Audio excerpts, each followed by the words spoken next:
ఈ గోరుముద్ద కార్యక్రమానికి ఇక్కడికి రావటం చాలా సంతోషం. ఎందుకంటే ఇంతమంది గురువులు చెప్పేటువంటి ప్రతి వాక్యాన్ని మనసులో పులకరించిపోతుంది సార్ని గురించి చెప్పుకుంటా ఉంటే. అలాంటి భావజాలం కలిగినటువంటి వాళ్ళని కాబట్టి నేను చాలా తప్పన పడిపోతూ ఉంటాను సార్. ఎందుకంటే మేధావులు చెప్పేటువంటి ప్రతి మాటని మేము ఎక్కించుకున్నప్పుడంతా పులకరించిపోతుంది. చాలా సంతోషం సార్. అలాగే గోరుముద్ద మా సారు మదిలోంచి వచ్చింది, ఆకలిలోంచి వచ్చింది.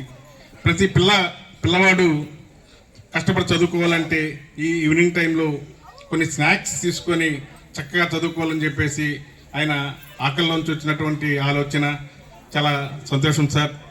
అలాగే ఒక చిన్న 2 మాటలు మాట్లాడేసి రెస్పెక్ట్ అయిపోతాను. ప్రతి పౌరుడు ఉన్నతమైనటువంటి వ్యక్తిగా ఎదగాలంటే ఈనాటి విద్యార్థి రేపటి ఉత్తమ పౌరుడు.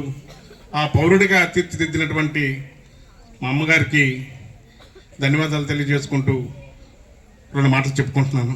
అమ్మా, ముద్ద బిడ్డను కన్నావమ్మా. అమ్మ, విజయాక్షర సైనికుని కన్నావమ్మా.